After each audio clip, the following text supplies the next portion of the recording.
YCP మాజీ MP Vijayasai Reddy శనివారం నాడు సోషల్ మీడియా వేదికగా కీలక ప్రకటన చేశారు. త్వరలోనే తాను తెలుగు, హిందీ, ఇంగ్లీష్ భాషల్లో ఒక ఇండిపెండెంట్ డిజిటల్ మీడియా ప్లాట్ఫామ్ను ప్రారంభించబోతున్నట్లు వెల్లడించారు. ఇది నిష్పక్షపాతంగా ఎవరి వైపు మొగ్గు చూపకుండా ప్రజలకు వాస్తవాలు మాత్రమే వివరించే ప్రయత్నం చేస్తుందని చెప్పారు. ప్రజల గొంతుక వినిపించడమే తమ ధ్యేయమని తన సోషల్ మీడియా పోస్టులో విజయసాయిరెడ్డి పేర్కొన్నారు.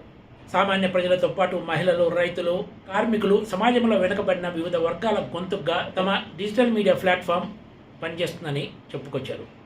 ఏ రాజకీయ పార్టీతో సంబంధం లేకుండా ఈ ప్లాట్ఫామ్ స్వతంత్రంగా వ్యవహరిస్తుందన్నారు. డిజిటల్ మీడియా ప్లాట్ఫామ్ను ప్రారంభించిన తర్వాత త్వరలోనే శాటిలైట్ ఛానల్ కూడా ప్రారంభించబోతున్నట్లు విజయసాయిరెడ్డి స్పష్టం చేశారు.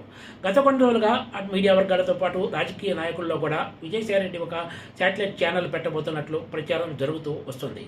ఇప్పుడు ఆయనే అధికారికంగా ఈ విషయాన్ని వెల్లడించడంతో గత కొన్ని రోజులుగా జరుగుతున్న ప్రచారం ఇప్పుడు నిజమైనట్లయిందని చెప్పొచ్చు. ఎంపీ పదవికి రాజీనామా చేసిన సమయంలో విజయసాయిరెడ్డి తాను ఇక ఏ పార్టీలో చేరను, ప్రకృతి వ్యవసాయం చేసుకుంటానంటూ కూడా ప్రకటించిన సంగతి తెలిసిందే. విజయసాయిరెడ్డి బీజేపీలో చేరే అవకాశం ఉందని కొద్ది రోజుల క్రితం పెద్ద ఎత్తున ప్రచారం జరిగింది.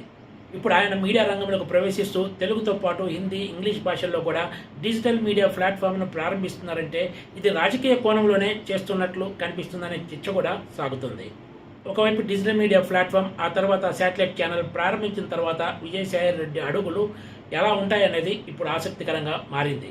ఆంధ్రప్రదేశ్ లిక్కర్ స్కామ్లో ఆరోపణలు ఎదుర్కొంటున్న విజయసాయిరెడ్డి సిట్ విచారణ ముందు హాజరైన సమయంలో కూడా తాను ఇప్పుడు ఫ్రీ అని, మనకు నచ్చిన పార్టీలో చేరాలంటే చేరవచ్చంటూ కూడా సంచలన ప్రకటన చేసిన సంగతి తెలిసిందే.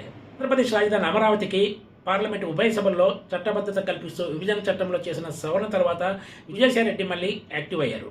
ఇప్పుడు తాజాగా ఆయన మీడియా రంగంలోకి ప్రవేశిస్తున్నట్లు సోషల్ మీడియా పోస్ట్ ద్వారా వెల్లడించడంతో ఇది ఇప్పుడు రాజకీయ వర్గాల్లో హాట్ టాపిక్గా మారింది. Please subscribe TGTV.